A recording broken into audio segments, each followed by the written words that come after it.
Mauvais Studio. Je suis Total. Je suis Frank Magic. Et vous écoutez Frank Magic, Michel Tuttle. Mauvais travail. Frank Magic, moi, Michel Tuttle. Oh la vache, ça éclabousse. Encore plus d'abandon. Ce manque d'humilité en face de la nature qui se manifeste ici me terrifie. Bordel, ils nous volent notre travail. Michel Tuttle, moi, Mauvais travail. Frank Magic. Le sort de la terre va dépendre de vous. Pardon. Bonjour à toutes, bonjour à tous et bienvenue dans Mauvais Travail épisode 11 et comme d'habitude je ne suis pas seul puisque je suis avec le Frank Magic. Oh, tu fais quoi encore, Michel? Bah attends, on est de retour avec les animaux chelous et vu Ouais. qu'apparemment on a une audience animale assez conséquente, bah je fais un effort pour parler leur langage. Et en parlant de ça, Sophie Beck-Benzen, une jeune auditrice, nous a lâché 5 étoiles sur Apple Podcast et nous dit... Non, mais ça va aller là, Michel. Tu vas pas faire ça toute l'émission. Bordel, Michel. Allez, regarde, sommaire. Non, stop. Allez, hop, on envoie le sommaire. J'envoie le sommaire. Bon, pour ce 11e épisode de Mauvais Travail, c'est le retour des animaux bizarres, chelous, étranges. Comme dans l'épisode 2, nous allons vous présenter des curiosités du monde animal. Michel et moi-même avons chacun un stock de bestioles qui vont s'affronter au cours de 3 duels. Après le premier duel, nous aurons droit à un nouveau jeu concocté par Martin Cornflakes, où il sera question d'animaux. Il en sera aussi question dans le rêve que je vais vous raconter, rêve dans lequel je suis moi-même un animal. Vous verrez. Juste après, dans leur tuto, Joël et Lionel partent sur un grand projet d'animalerie. Et enfin, nous terminerons avec la séquence Mauvais témoin, où ce sera moi, Francky, qui vous raconterai comment je suis venu au secours d'une créature fragile à son grand malheur. Et c'est décidément un épisode 100% animalier, car le Mauvais Studio nous a envoyé en exclu le nouveau titre de Maître Chien featuring Ruffo. Ce sera juste après les Mauvais Travailleurs du mois. À toi, Michel. Eh bien, aujourd'hui, partons en Chine pour cette histoire de très mauvais travailleur contre un bon travailleur et ses potes. L'histoire se déroule donc à Chongqing, en Chine. Un habitant du bled, cet enfoiré de mauvais travailleur, s'en prend à un chien qu'il trouve allongé tranquillement sur sa place de parking réservée. Alors, au lieu de lui dire simplement de se mouvoir ailleurs, l'homme s'en prend physiquement au pépère. Le chien s'en va sans demander son reste, sauf que celui-ci est plutôt du genre rancunier, vous allez voir, car, en effet, un peu plus tard, un voisin se pointant également au parking découvre qu'une meute de chiens, apparemment garagistes, s'en prend à la voiture de l'agresseur en la démontant minutieusement. Voilà, c'était court, mais vous le savez, chez Mauvais Travail, on est toujours du côté des pépères. Francky, aurais-tu du biscuit pour nos petits mauvais ? J'ai du biscuit. Il s'agit d'une mauvaise travailleuse. Mais vraiment, elle a pas fait exprès. La pauvre, elle n'est qu'amour. Il s'agit d'Adi Timmermans, une visiteuse du zoo d'Anvers, en Belgique, qui venait toutes les semaines depuis 4 ans et qui s'est vue interdite de visite au zoo. Ceci après avoir reçu 4 avertissements. Le motif ? Le lien affectif très fort qu'elle a développé avec Cheetah, un chimpanzé de 38 ans, pensionnaire du zoo depuis 30 ans. Avant, il était gardé comme animal de compagnie, ce qui expliquerait son attachement aux humains. Quand il voit Adi devant la vitre, Cheetah vient la voir, ils se font des signes et des bisous à travers la fenêtre. Dans une interview, Adi fait part de son incompréhension. « Cette bête m'aime et je l'aime, pourquoi faire ça ?» L'histoire est relayée par Daily Mail, l'un des sites d'information les plus lus au monde, qui le relaye sur son compte Twitter. Mais il ne faudrait pas que ces réactions émotionnelles aillent trop loin, car la mesure d'éloignement a été prise pour le bien-être de l'animal, pas par jalousie ou que sais-je. L'explication a été donnée par la conservatrice du zoo, Sarah Lafaux. Quand Cheetah est constamment entouré de visiteurs, les autres animaux l'ignorent et ne le considèrent pas comme faisant partie du groupe. Si Cheetah est constamment occupé avec des visiteurs, il n'a rien sous la main quand les visiteurs sont partis, alors il reste assis là. La solution, techniquement impossible aujourd'hui, serait qu'Adi puisse investir un corps de chimpanzé, comme dans Avatar. Bah, il faudrait contacter James Cameron, on sait jamais. Cet homme va au bout de ses projets et puis il pourrait très bien avoir réellement créé cette technologie. En tout cas, merci Francky, mais du coup, on fait quoi là tout de suite ? Là tout de suite, on se retrouve pour le premier duel d'animaux chelou, Michel. Mais avant, on s'écoute la dernière exclue du Mauvais Studio. Tout à fait, et pour notre plus grand bonheur, mais aussi pour son plus grand malheur, Maître Chien est de retour en featuring avec Ruffo, mais un troisième individu est également de la partie sur ce morceau tristement intitulé Mon cœur saigne, extrait de son album toujours dans les 10 premiers dans le classement du mauvais top streaming. Tu croyais que je pouvais pas gueuler plus fort? Pour vous, maintenant, dans Mauvais Travail.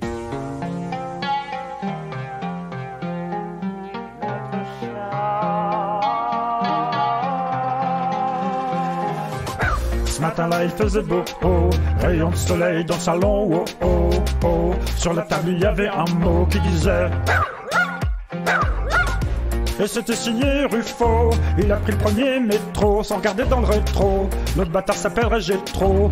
Oh, oh, oh, oh. Tu m'as déçu, mon cœur saigne, j'ai plus que de la peine, je vais peut-être me tailler les veines, oh, oh, oh. Tu m'as déçu, mon cœur saigne, j'ai plus que de la peine, je vais peut-être me tailler les veines, oh, oh. Et tu es parti, le nichka de ma vie, sans toi c'est fini. Moi je t'aurais tout donné, tu aurais eu la vie belle, là j'aurais rempli ta gamelle, là je l'aurais fait déborder. J'aurais lancé ta baballe, tu irais la rattraper, je t'aurais félicité, mais toi tu... Moi je t'aurais tout donné, tu aurais eu la vie belle, là j'aurais rempli ta gamelle, là je l'aurais fait déborder. J'aurais lancé ta baballe, tu irais la rattraper, je t'aurais félicité, mais toi tu... Et je pleure en boule, et je pense à toi. Et là j'ai les boules, sous mon propre toit. Je renifle ton panier, et je pleure, pleure. Je regarde ton panier, et je meurs. Qui est ce Gétro? Qu'est-ce que j'ai en trop? Pas de museau, pas de patou, n'est pas les crocs. Il t'apportera quoi que moi-même je n'ai pas? Qui paiera le Purina?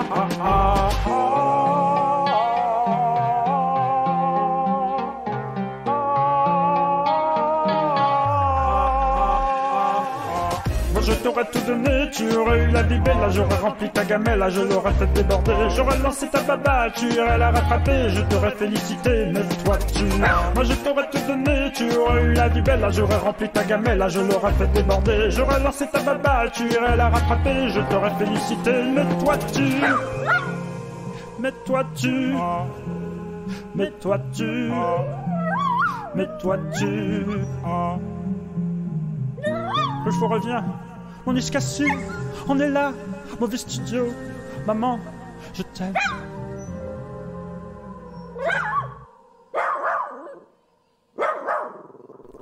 Maître Chien, tout en émotion et en retenue à l'instant avec son morceau Mon cœur saigne. D'ailleurs, on vous rappelle que les morceaux diffusés dans l'émission sont postés aléatoirement sur notre chaîne YouTube. Francky, comment qu'on va commencer nos duels? Pile, face, courte paille, haute? Qu'est-ce qu'on fait? Bah écoute, Michel, là je te sens super chaud là depuis qu'on prépare cette émission. Je sens que tu me réserves des grosses surprises, des grosses curiosités qui vont rétamer mes petites bébêtes à chaque fois. Et en plus qu'on va monter en intensité au fur et à mesure des duels. Donc pour ce premier duel, je te laisse commencer. Comme ça, j'ai peut-être une chance de contre-attaquer avec succès. Et puis pour les deux autres, bah, c'est moi qui commencerai. Et puis là, tu pourras te faire plaisir avec tes contre-attaques. Voilà. Allez, c'est parti.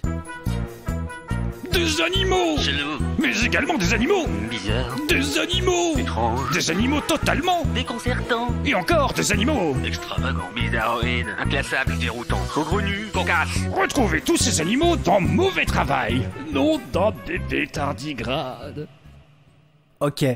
Alors, j'ai pas envie de te dire tout de suite le nom de mon animal chelou qui n'est pas vraiment un animal, mais plutôt une plante. Et je vais te demander tout de suite de te projeter, Francky. Tu es un toupaille. Je suis un toupaille, mais qu'est-ce que c'est? Eh bien, c'est un petit mammifère qui, à la base, aime les insectes. Alors, on est sur un genre d'écureuil. En gros, hein, vraiment, c'est pas vraiment un écureuil, quoi.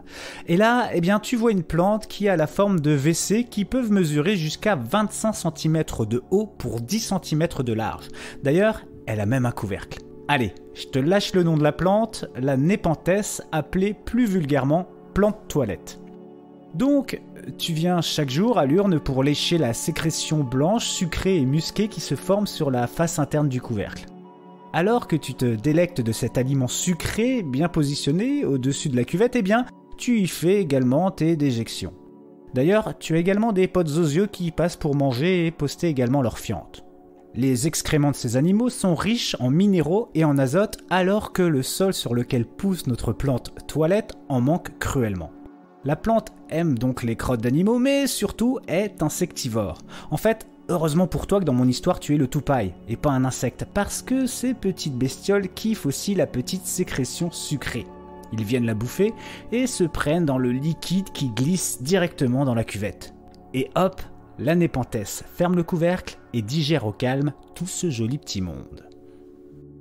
Waouh, donc c'est ce qu'on appelle tirer la chasse. Exactement. Bravo Michel. Eh ben écoute, moi je vais enchaîner avec le mien. Ouais. Alors j'arrive avec la Turritopsis nutricula. Ah. Qu'on aurait pu appeler Méduse Benjamin Button. Ouais. Elle est originaire des Caraïbes. D'abord, quand elle commence sa vie, c'est un petit polype, un organisme minuscule qui s'accroche au fond marin. Et puis elle grandit, elle devient une méduse, et puis elle grandit jusqu'à atteindre la taille de 4 à 5 mm. Là, elle est à maturation, elle fait sa vie, elle s'accouple, elle s'occupe de la mif. Et puis, elle peut arriver à un stade de lassitude. Je sais pas, échec familial, ambition contrariée, plus possiblement le stress, le manque de bouffe ou la dégradation du corps vieillissant. Triste sort qui nous attend tous. Mais pas elle. En effet, elle peut décider d'inverser son processus de vieillissement. Non. Oui, elle peut rajeunir pour revenir à l'état de polype et reprendre le processus de croissance, refaire sa vie, refaire des petits, pour encore se regarder dans le miroir un matin, pleine de courbatures, et se dire « Allez, même joueur joue encore. J'inverse le vieillissement. » C'est un animal qui ne meurt pas de mort naturelle, mais elle peut mourir. Par exemple, en se faisant bouffer, ou en mourant de faim, ou une tentacule coincée dans un truc, enfin, vous voyez. On sait qu'elle peut se rajeunir au minimum 10 fois, car la chose a été observée en 2011 par Shin Kubota, chercheur en biologie marine à l'université de Kyoto. Évidemment, elle intéresse les chercheurs. Peut-être qu'en l'étudiant, nous pourrions arriver à atteindre l'immortalité. Wow. Qu'est-ce que t'en dis, Michel ? Bah, c'est incroyable cette bestiole. Impressionné, hein ? Je connaissais pas du tout. Tu m'étonnes. Ouais, alors je sais pas qui a gagné, mais bah écoutez, voilà, sur Twitter, hein, vous pouvez départager, hein, parce qu'on a un Twitter mauvais travail, mon petit Francky. Exactement. Mauvais travail, tout simplement. Eh, dis donc, j'ai entendu un chien derrière toi. Ouais. J'ai pris Ruffo en pension. Ah, c'est ça, parce qu'il arrête pas là, c'est incroyable. C'est marrant, pour les animaux chelous, il y a un chien qui arrête pas en plein enregistrement, c'est magnifique. Et maintenant, mon petit Francky, je te propose qu'on passe sans plus attendre à notre traditionnel jeu. Et c'est Martine Scornflex qui s'y colle. Ah bah on envoie le jingle et puis elle va nous raconter tout ça. Exactement. C'est le jeu des cris d'animaux, Martine Scornflex. Et on enchaîne avec ce jeu du cri des animaux pour cet épisode 11. Fini les Mary-Popo-Poppins et autres jeux sans queue ni tête. Comme toi. Animal, queue, tête. Ok. Habile. Mais qui es-tu ? On a dit qui t'étais, mais... Je suis Martine Cornflex et je suis ravie de vous retrouver pour cet épisode 11. Bonsoir Marine Cornflex. Bonsoir. Alors que va-t-il se passer dans ce jeu ? Alors, il va se passer que nous allons écouter des bruits d'animaux. Voilà, que j'ai choisi aléatoirement. Soyez rapides, il y aura des petits indices si vous galérez. Et voilà. Ok, on est chaud. On est chaud, on envoie le jingle. C'est le jeu des cris d'animaux de Martine Cornflex. Ok, c'est parti. Alors, on commence avec un premier animal dont le nom latin est Meleagris. Voilà. Pour les latinophiles ou allez-y, c'est parti. Coq. Dindon. Ah oui, voilà, bravo. Désolé, c'est à cause de Roselyne Bachelot. J'ai pensé à Roselyne Bachelot et voilà. Pour Michel Tuttle. C'est moi qui ai dit dindon en premier. T'as dit on reverra les rushs. Ah ouais, on écoutera. Ah non, pardon. Sérieusement, ouais. Ok. Dindon. Ok. Bon, je vois que tout le monde est chaud. Eh ben, on repart avec un deuxième animal qui, en latin, est appelé Pavocristatus. Hein, ça vous embouche un coup. Et petite précision, c'est un animal originaire de l'Inde et du Pakistan. Un pan. Putain. C'est moi. Bien joué, bravo. Ok, je sens que le jeu va aller vite. Très bien. Eh ben, on enchaîne. Allez. Avec un troisième animal. Si je vous dis Oryctolagus. Bah, je te dis rien, moi. Ouais, vaut mieux pas, ça va être vulgaire. Ouais. C'est la fille de ma sœur. C'est elle. Salut Bolwen. Salut Bolwen. Allez, on se réécoute. Est-ce que c'est un piège? Est-ce que ce serait un oiseau qui imiterait des cris d'enfant? Alors non, c'est un animal herbivore. D'accord. Il fait partie de ces animaux qui pratiquent la sécotrophie. La kaki, qu'est-ce que c'est que vous savez pas ce que c'est? Je sais pas trop comment ça se prononce. C'est quoi ça? C'est quoi ça? C'est-à-dire que c'est un animal qui ingère certains de ses déjections partiellement digérées pour en récupérer les derniers nutriments et micro-organismes. Ah, donc il mange son caca. Il mange son caca, il n'hiberne pas, il vit une dizaine d'années et voilà, je vous le remets parce que quand même pour le plaisir.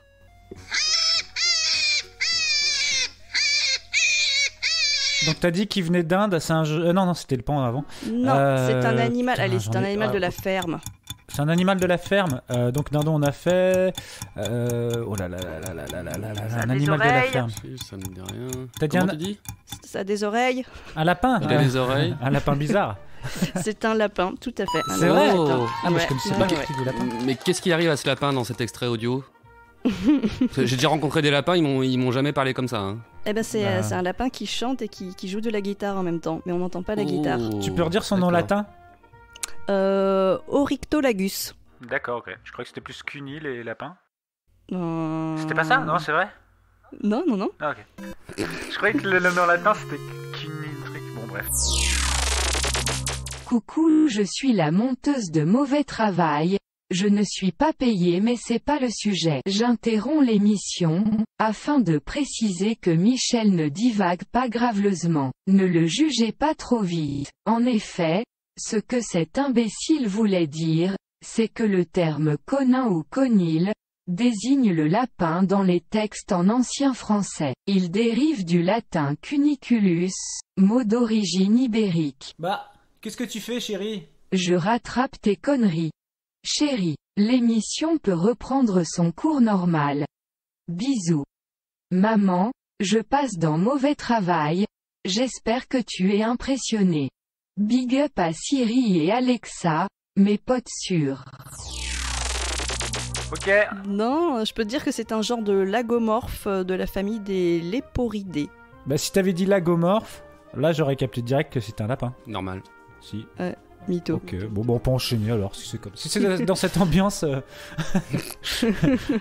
Et alors, on va partir du coup sur un animal qui ne vit pas par chez nous, plutôt sur un continent sud. Ok.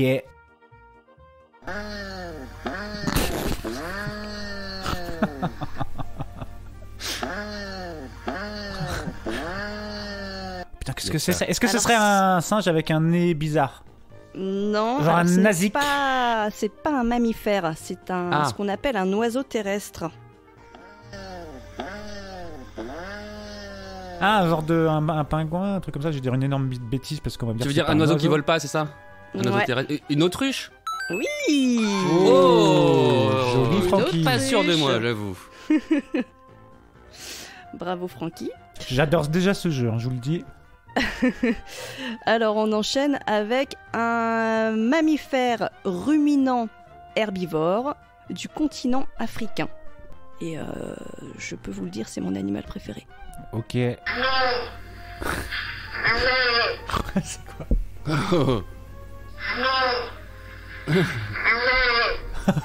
Il y a un côté détresse mignonne qui me plaît beaucoup. J'ai envie de lui faire des câlins et de le rassurer. Et de l'envoyer voir un psy. Aussi, oui, voilà. C'est un petit animal tout mignon qui est soit noir, soit bleu. Soit noir, soit bleu. Voilà. Qu'est-ce que ça peut bien être? Les bleus sont les plus répandus sur le continent africain, alors que les pigeons bleus noirs sont seulement en Afrique du Sud. Ah, il a toute ma sympathie. Ouais, on aime bien. Alors, sachez que la femelle serait appelée la maroufle. Ah, c'est une mouflette? Enfin non, une moufette, un truc comme ça? Non, c'est un peu plus gros. Ouais, ça en plus, pèse en entre Afrique, 110 et 290 kilos. Ah ok, d'accord, c'est pas un petit bail. Hein. Ok. Non. Est-ce que cet animal est combatif? Tout à fait. C'est un ratel? Non. D'accord. Non, je sais pas si c'est combatif. Je sais pas si un ratel c'est en Afrique déjà, je sais même pas. Alors, c'est pas ça. Arrête ça, putain. Il est adorable, mais on sait pas qui il est. Alors, qu'est-ce qu'on peut dire? C'est un Jean-Claude Tannen. Bisous Jean-Claude. Bisous Jean-Claude. On peut dire que lorsqu'un mâle est très dominant, il peut s'accoupler avec, à votre avis, combien de femelles? Tiens, Francky, ça serait pas dans les animaux chelous 1, tu l'aurais pas celui-là? Ça me rappelle un truc, ouais, mais je sais même plus c'était qui, c'était quoi. Putain, ça fait trop longtemps. Ah, vas-y, donne la réponse, parce que déjà là, je crois qu'on est lésé, ouais. Ok, alors, il peut s'accoupler avec 150 femelles environ. Ça, c'est important. Et je vous le dis, c'est un... C'est un gnou. Oh, un gnou. Rien que son nom déjà, c'est magnifique. Gnou, bah ouais, moi, je le connaissais moi déjà le gnou, mais je savais pas qu'il faisait ce bruit là. Et puis ouais, ouais. Bon bah écoute.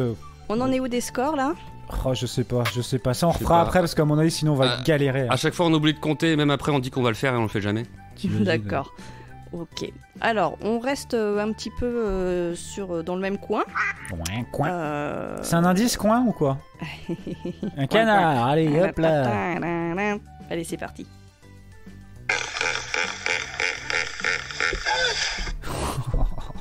me dit quelque chose, ça. Il a une voix boisée. Il y a un bec déjà. Ou pas? Ah, il n'y a peut-être pas de bec. C'est un animal qui existe sous deux formes d'espèces. Le amphibien et le Ah, c'est un crapaud? Crapaud taureau? T'as dit, le premier c'était amphibien et le deuxième c'est? Nain. Comme une petite personne. Ok, oui. Merci. Alors attends, le nom... Oh là là, vas-y, renvoie le cri alors.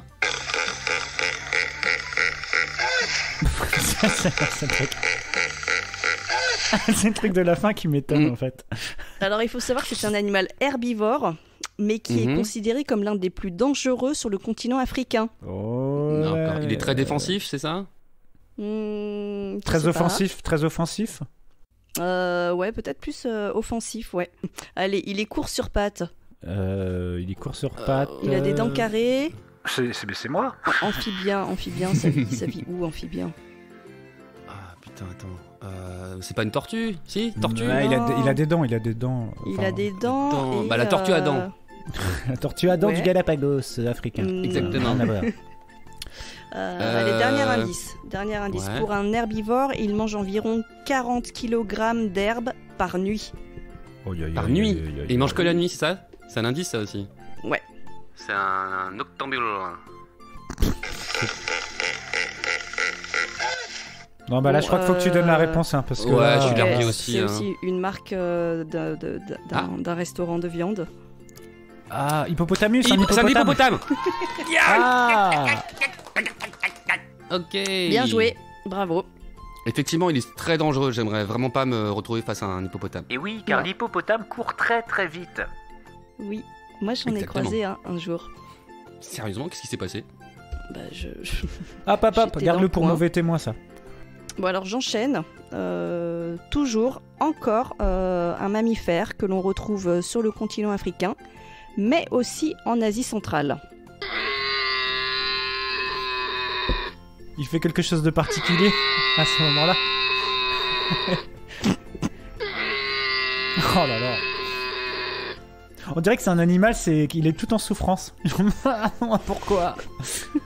Ouais, c'est vrai qu'il a pas l'air de kiffer la vie là, à ce moment-là. Hein. Moi je pense que c'est un animal qui se pose des questions, à savoir est-ce qu'il a une bosse ou deux bosses? Dromadaire, chameau. Il a combien de bosses le tien? Chameau. Et là il a combien de bosses? Il en a deux. Dromadaire, chameau. Oui, c'est le chameau. Wow, réponse collégiale. Alors, c'est parti. Oh, je suis chaud. Je pourrais jouer à ça toute la nuit. On dirait encore un bébé. Est-ce que ce serait un petit phoque? Alors, non. Là, on part sur la sphère des rongeurs herbivores. qui lui aussi est sécotrophe. Ah, ça mange son caca encore. Ouais, précisément Ah, des crottes c'est molles. d'accord. Quand j'ai entendu son cri, j'allais te dire donne-lui mon adresse que je l'accueille chez moi, mais finalement. Bah non, il mangerait ton caca. Bah, big up à c'est- tous les mais oui, mangeurs c'est vrai, de caca ça. qui écoutent Mauvais Travail. D'ailleurs, au passage, vous êtes nombreux. Qu'est-ce que c'est ça qui mange son caca, qui mange de l'herbe et qui a un.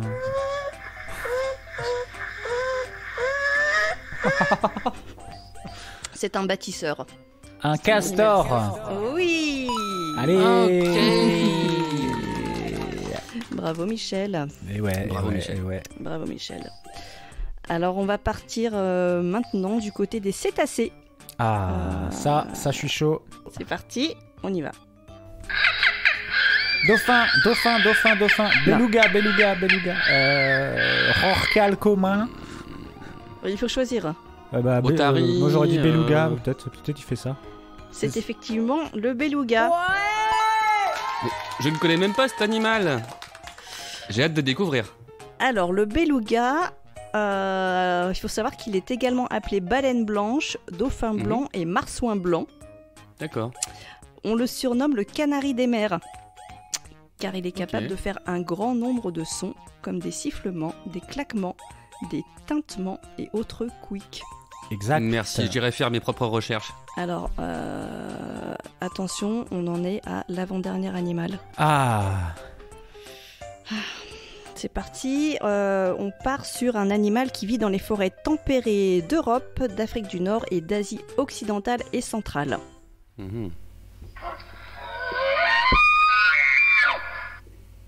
C'est un... Mais on dirait qu'ils galèrent tous ces animaux là. On dirait une porte rouillée qui s'ouvre.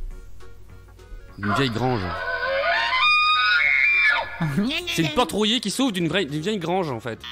Je sais pas, c'est un pour les indice. cruciverbistes, son cri est appelé le brame. Un cerf. Le ré. Oui. On a dit en même temps. On a dit en même temps, mon bravo, petit bravo. Francky. Osmose. Si tu le dis. Non, on l'a dit en même temps. Écoute. Allez, dernier alors. Oh là là. Dernier, oh là là. Oh là là. Alors, on se concentre pour le dernier animal de ce jeu. Et là, je ne vous dirai rien parce que j'ai pas envie. D'accord, ok. Ok. Aïe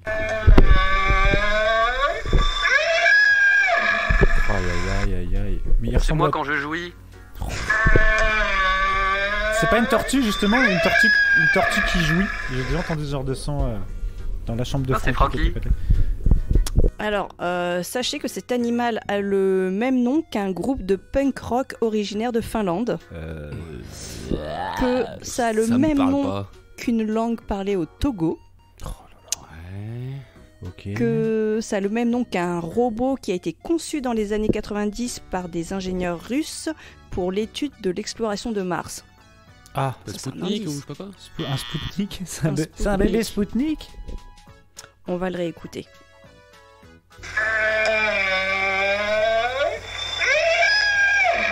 Aurais-tu d'autres indices Oui, bien sûr, mais c'est un indice piège. C'est un animal qui hennit. Je sais même plus qui. Ah oui, c'est le cheval qui est mais c'est pas un cheval, donc un zèbre. Non. Non. Aïe, aïe, aïe, aïe. Celui-là, il est trop facile. Si je vous dis un enseignant du bouddhisme tibétain. Un ancien tibétain. Serge. Hein? Comment? Serge, un autre indice. Lama Serge Lama, c'est un lama. Ah, ça c'est Francky là, tu lâches là, ouais, non, tu c'est toi. Le Dalai Lama, mais- putain, je sais pas On a- pourquoi on a j'ai un galéré trou. quand même, hein. Dalai Lama. Ah mais oui, mais bien sûr. On a été mauvais, on a été très mauvais. C'est normal, c'est mauvais travail. Allez, j'envoie un bruitage de fouet. Ah, je vais me faire chier à la mauvaise prod. Oh là là, merci Martine Scorflex. Putain, c'était bien, Merci, c'était Martine. cool. Ça fait plaisir de pas bosser pour un jeu déjà. Et puis en plus, ton jeu il était trop marrant et apparemment t'en auras encore dans ta besace. Donc moi je suis chaud pour un futur jeu des animaux. Est-ce qu'on attendra les animaux chelous 3? J'en suis pas certain. Parce que voilà, on fait ce qu'on veut. Et puis, est-ce que t'as un petit mot des dédicaces à passer tout de suite, là, des trucs à dire? Non, je vous remercie pour cette invitation et j'ai envie de vous donner un avant-goût du prochain jeu. Yep. Ça pourrait donner ça. Oh là là là là là là là là là là. Bon bah teaser pour le prochain jeu. Martine, merci. Cornflakes, on te souhaite une bonne soirée. Bonne soirée à vous. Et à bientôt. Et puis nous on part sur quoi mon petit Francky? Eh ben on part sur la suite des animaux bizarres. Hein. Eh ben ouais, ce sera le prochain duel tout de suite. Exactement. Jingle. Ah, des animaux! C'est le mot bizarre, étrange. Et après ce jeu, je te propose un deuxième round, mon gars. Et c'est toi qui commence. Ok, et ben c'est parti. Voici Simotoa exigua. C'est un crustacé parasite qui mesure entre 3 et 4 cm de long. Comme tous les autres individus de la famille, il vit dans la bouche des poissons, en particulier le vivano rose. Il s'incruste discretos en passant par les branchies, et là, avec ses 3 premières paires de pattes avant, ce qui donne 6 pattes, des pattes pourvues de griffes, il siphonne le sang de la langue de son hôte. Du coup, plus ça va, plus il grandit, il grossit, et plus la langue s'atrophie. Elle perd en volume, elle ne sert plus à rien. Bah merde alors, pauvre poisson, il a plus de langue. Pas de panique, notre squatter-pompeur se dévoue. En effet, et c'est là un cas unique au monde, il peut remplacer la langue de sa victime. Il s'implante sur les fibres musculaires du moignon de langue qui reste, et hop, le poisson peut s'en servir comme d'une langue fonctionnelle. À partir de là, le parasite ne cause plus de dégâts. Au bout d'un moment, il n'y a plus de sang à prendre dans la langue. Pas de problème, il y a du mucus, c'est nourrissant. La cohabitation ne pose pas de problème, sauf dans le cas où il y a plusieurs squatteurs, là ça devient compliqué de se nourrir pour le poisson. Mais alors, si on essaie de transposer ça à un hôte humain, on peut imaginer un genre de gros stick qui nous parasiterait la langue et qui s'installerait à sa place. Imaginez-vous sentir ses pattes bouger dans votre bouche. Imaginez aussi essayer de pécho avec un truc pareil dans la bouche. Aïe aïe aïe aïe aïe aïe aïe, c'est horrible ce truc. Eh ouais, c'est vilain. Ah, c'est un des pires trucs. Ah ouais, ça gratouille et ça chatouille. Eh bien moi, dans le premier épisode consacré aux animaux chelous, je vous avais parlé de la physalie. Vous savez, la vessie de mer ou galère portugaise, une espèce de méduse redoutable. Alors, si vous voulez en savoir plus, direction l'épisode 2 de la saison 1. Aujourd'hui, je vais vous parler d'une autre méduse. Alors, elle n'est pas redoutable d'un point de vue baston, elle ne te menacera pas, mais ça vaut le coup que je te la présente. La Turritopsis nutricula. Elle mesure 4 à 5 mm et est originaire de la mer des Caraïbes. Sa grande particularité est de pouvoir revenir... Michel, il y a un petit souci là. Quoi ? Bah t'es en train de me ressortir celui que je t'ai sorti sur le premier duel en fait. Ouais, je sais. J'ai bien senti ta réaction sur le moment. T'as eu un petit couac. Je suis dégoûté. Bah alors T'aurais dû assumer sur le moment. C'est pas grave, Michel. On s'est pas tout dit aussi. Ouais, et puis je pouvais pas improviser, tu vois. Et donc du coup voilà. Pour les petits mauvais, on a décidé de garder la séquence parce que voilà, on s'est dit que c'était un jeu et en fait on vient de tomber sur le même animal. Ah merde. Voilà. Donc du coup là, je crois que c'est un chaos technique, hein, mon petit Francky. Tu m'as explosé. Effectivement, je t'ai mis KO. Ouais. C'est très sale. Qu'est-ce qui se serait passé si on était tombés l'un contre le même, au même duel? Je sais pas ce qu'on aurait fait. Je sais pas ce qui se serait passé. Ça aurait été, je sais pas. Je sais pas non plus. Du coup là, je suis tout. Ouais, je suis un peu choqué là, vraiment comme si j'avais pris un gros point. D'ailleurs, c'était dans la séquence d'avant, j'ai pris un gros point dans la tronche là et. Ok, bah écoute, je pense que je vais pouvoir te faire un petit peu de bien. Écoute, on va faire une petite pause là avant de faire le troisième duel. Ouais. Je vais te raconter un rêve que j'ai fait, qui est complètement dans le sujet puisque j'étais un animal. Ok, et, ça va me faire du bien. Tu vas découvrir lequel tout de suite, juste après le jingle. Ok, jingle. Le rêve de Francky.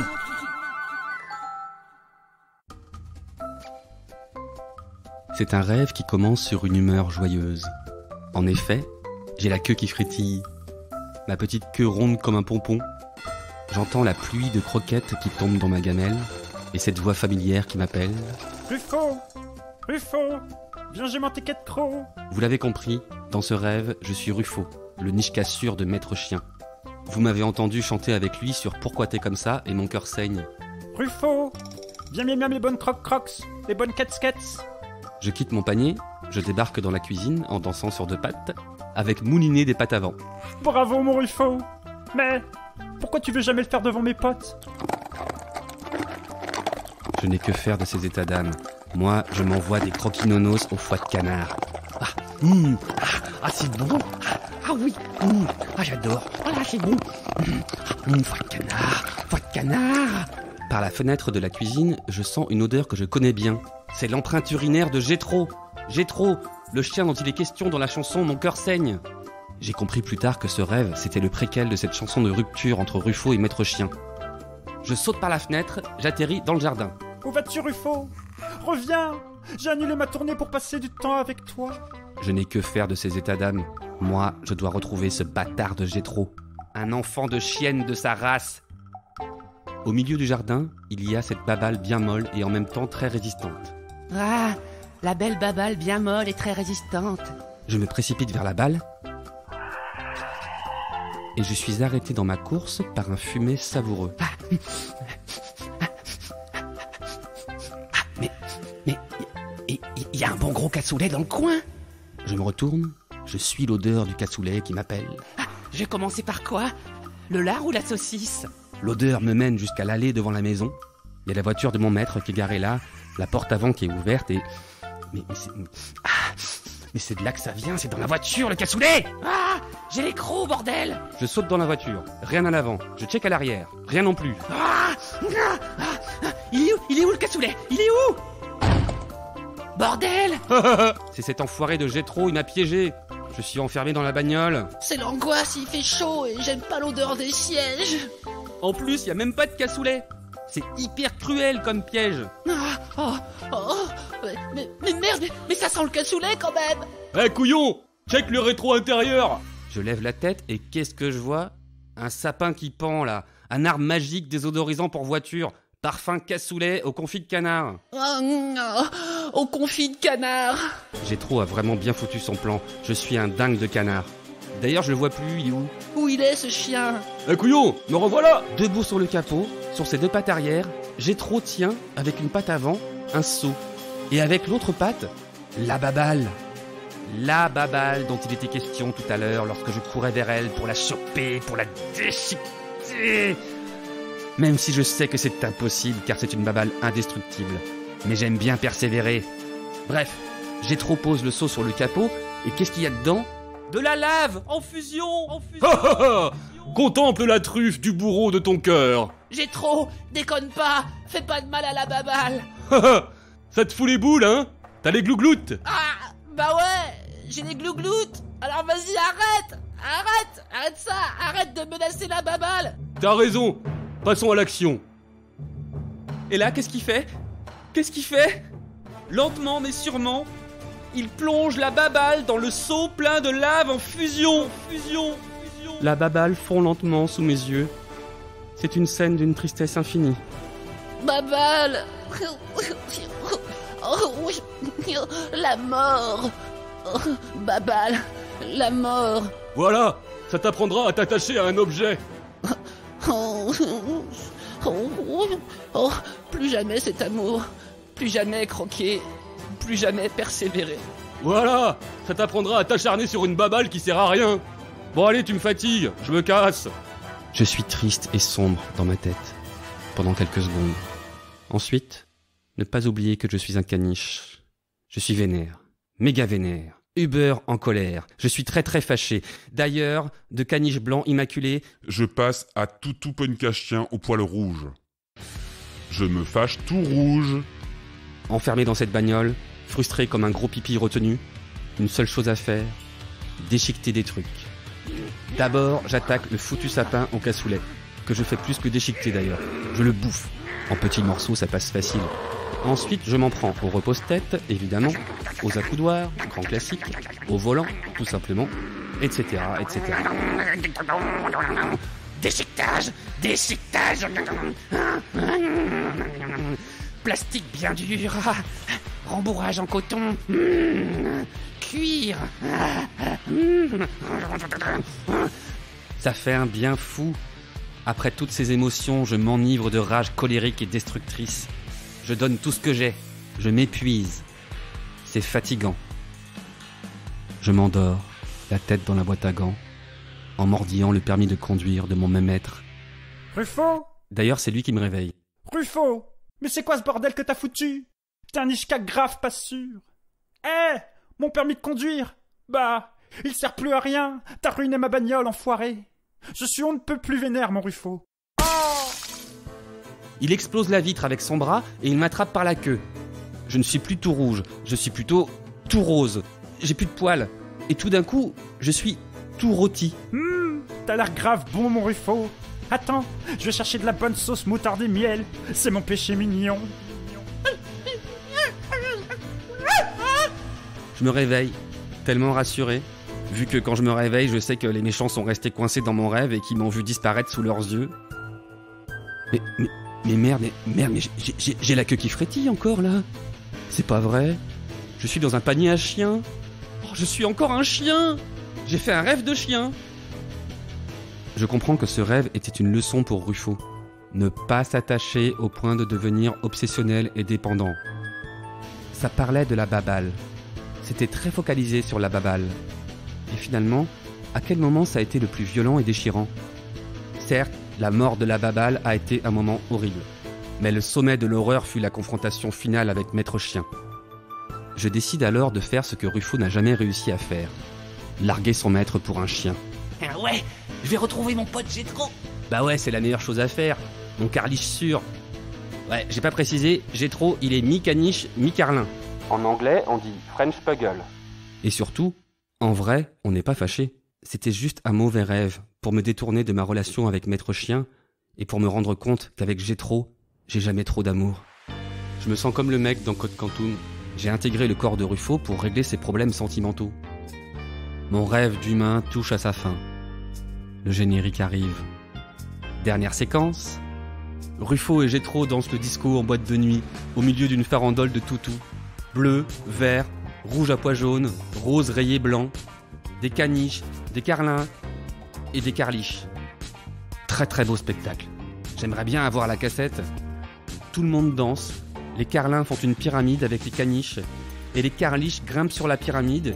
Ils font une chaîne de carliches en courte échelle jusqu'à atteindre l'immense boule à facettes qui pend du plafond.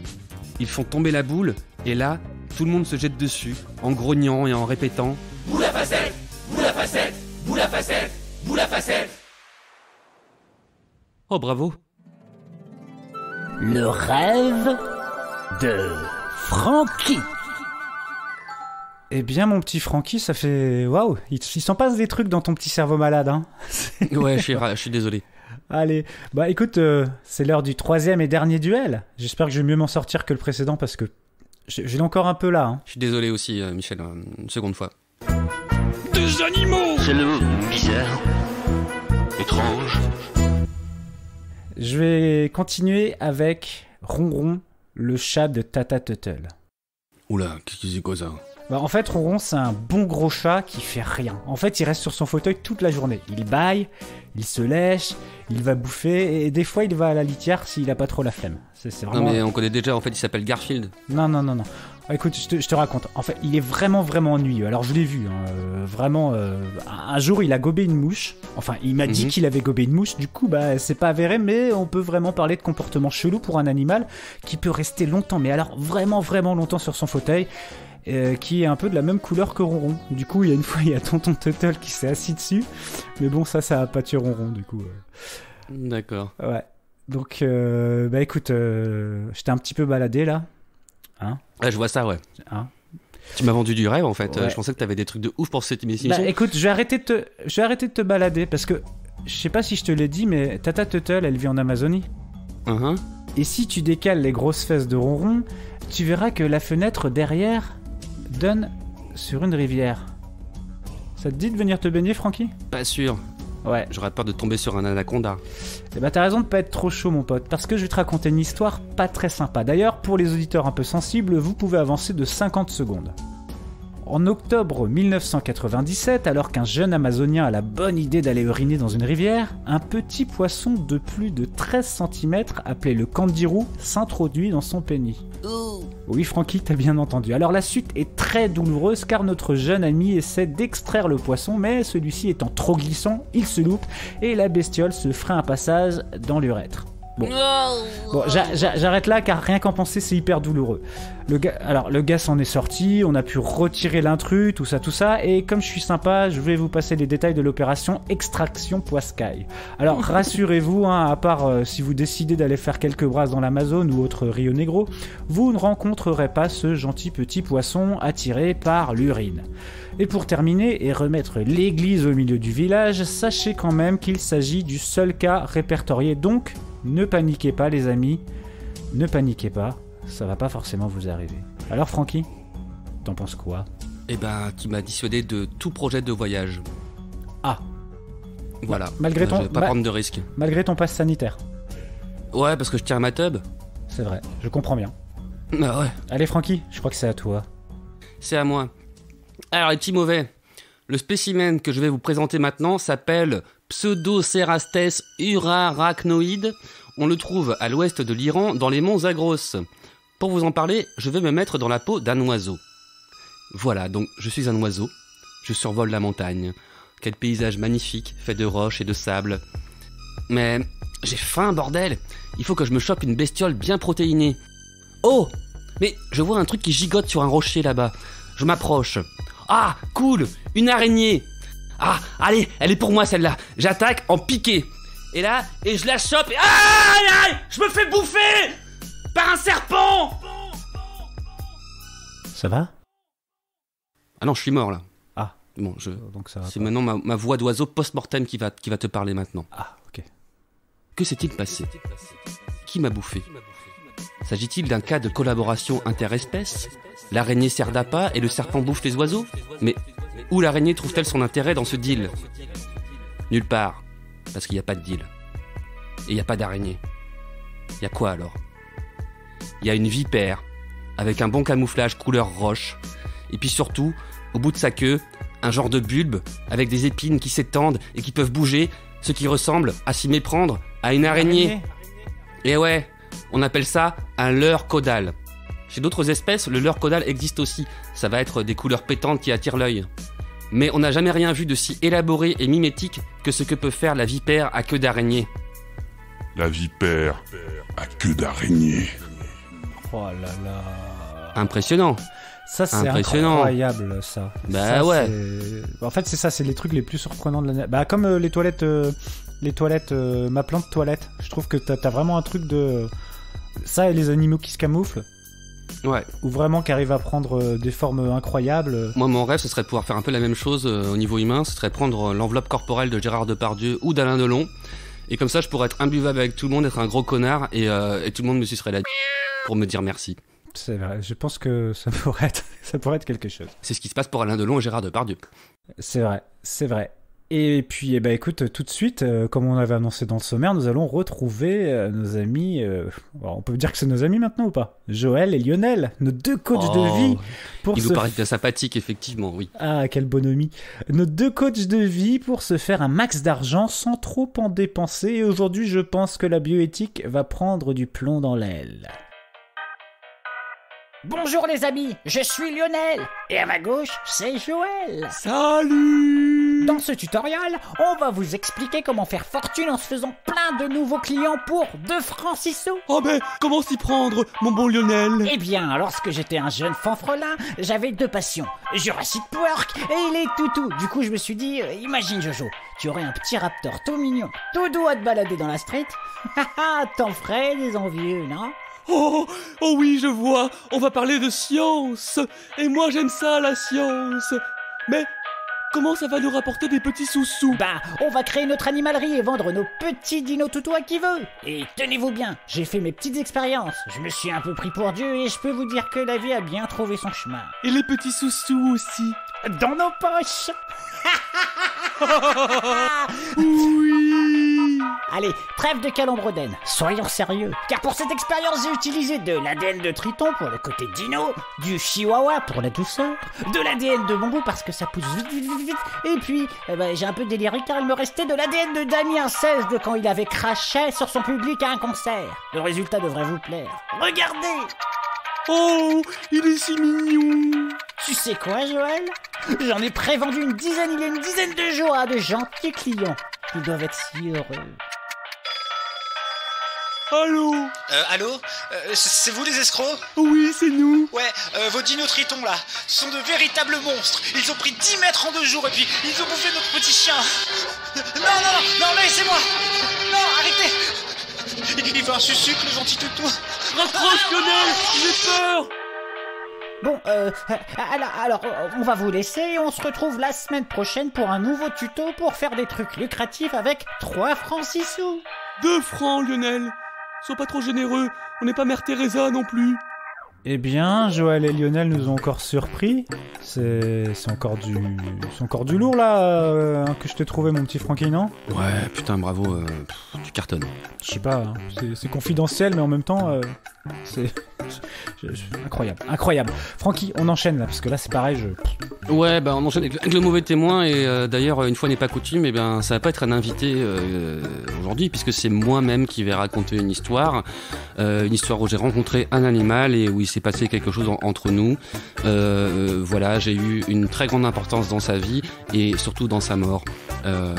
Écoute, j'en dirai pas plus, on envoie le jingle. Le mauvais témoin de mauvais travail. Les petits mauvais, c'est moi, Francky. Je vais vous raconter un épisode de ma vie qui se déroule il y a une dizaine d'années. À ce moment-là, je suis étudiant à Montpellier. Et ce jour-là, je rentre chez moi, à mon appart en centre-ville, au 3e étage, sous les toits, normal. Et puis, à côté de la boutique d'antiquité qui est juste en bas, je suis intrigué par une forme, quelque chose d'informe justement qui bouge. Mais qu'est-ce que c'est que ce truc qui bouge? Mais c'est un pigeon. C'est ni un bébé pigeon, ni un pigeon adulte. Je pense que c'est un pigeon adolescent. Mais tout chétif, il a pas l'air bien. On dirait même qu'on a commencé à le déplumer et qu'il a réussi à s'enfuir. Du coup, je me prends un peu d'empathie pour ce pigeon en détresse, ce qui est assez inattendu pour moi parce que j'aime pas du tout les pigeons. C'est vraiment un animal qui me déplaît. Écoutez, alors je parle du pigeon des villes. Hein. Pourquoi je vais vous dire pourquoi j'aime pas trop les pigeons. Ils ont un côté... ils sont teubés en fait, ils sont teubés. T'observes leur comportement, ils font n'importe quoi. Ils avalent n'importe quoi. D'ailleurs, on en aura la preuve un peu plus tard.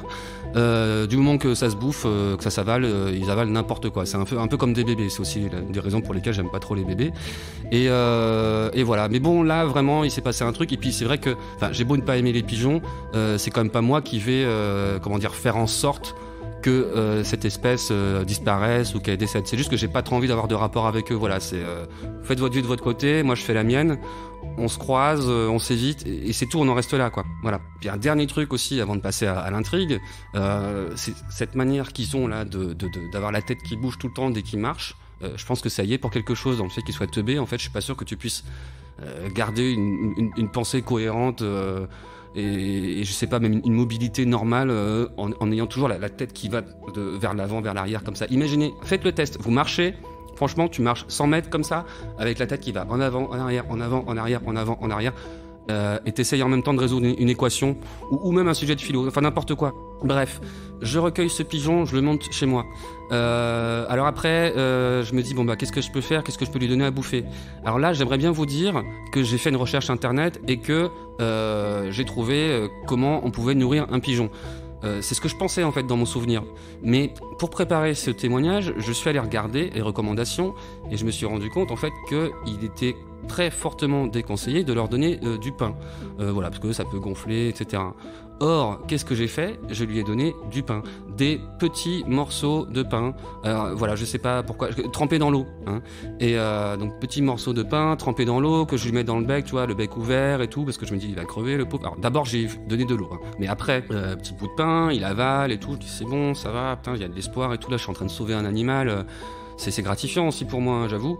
Et puis en fait, qu'est-ce qui s'est passé ? À un moment donné, j'ai donné un bon, peut-être trop gros morceau de pain, bien imbibé d'eau. Et là, le pigeon, qu'est-ce qu'il fait ? Il ouvre la bouche, il garde la bouche ouverte, comme ça, il a pas l'air bien. Qu'est-ce qu'il fait ? Mais en fait, il est en train de s'étouffer. Et en fait, je l'ai vu mourir devant mes yeux, voilà, ce pauvre pigeon. Il est mort devant mes yeux, et en fait, c'est moi qui suis responsable de sa mort. Et tout ça parce que je lui ai donné du pain. Comment j'ai eu cette idée, je sais pas. C'est peut-être le mec de la brocante qui m'a dit ça, hein, enfin l'antiquaire là. Parce que je me souviens que je suis allé lui parler avant. Peut-être qu'il m'a dit ouais, donnez-lui du pain avec de l'eau, c'est bon pour lui ça. Voilà, moi je l'ai cagné le pigeon. Putain, c'est horrible. M'en voulez pas, on aura peut-être des plaintes, mais vraiment, j'ai vraiment voulu bien faire. Ça partait d'une bonne intention et je l'ai tué, j'ai vu mourir devant mes yeux.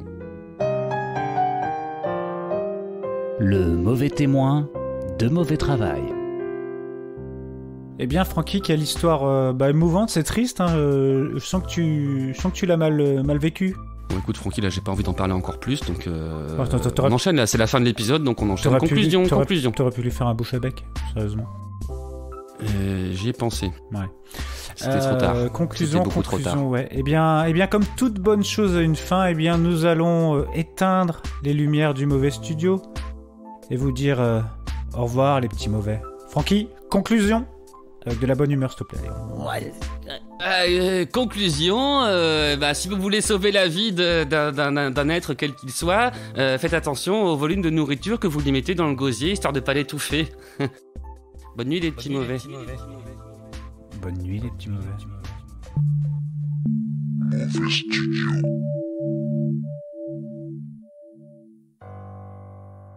Les petits mauvais. Ceci est un appel à contribution pour l'épisode 13 de Mauvais Travail qui sortira en décembre. Décembre, c'est le mois où il y a Noël. Alors pour l'occasion, racontez-nous un témoignage de Noël, un truc bizarre, un souvenir drôle, touchant, flippant, triste, qui vous est arrivé ou dont vous avez rêvé et qui évidemment a un rapport avec Noël. On le mettra dans la séquence Mauvais témoin de Noël. Ça peut durer quelques secondes, 1 minute, 3 minutes maxi. On compte sur toi, petit mauvais. Tu nous envoies ton fichier audio avant le 1er décembre, pas de musique, sauf si c'est la tienne, juste la voix, enregistrée le plus proprement possible, et on se chargera de trouver la musique qui va avec. On est joignable sur les comptes Mauvais Travail sur Instagram, Twitter, Facebook, ou alors contactez-moi par mail frankmagic.stagiaire@gmail.com. Franck avec un K et pas de C, et Magic avec un C et pas de K. C'est comme ça que je fonctionne. Merci, bisous.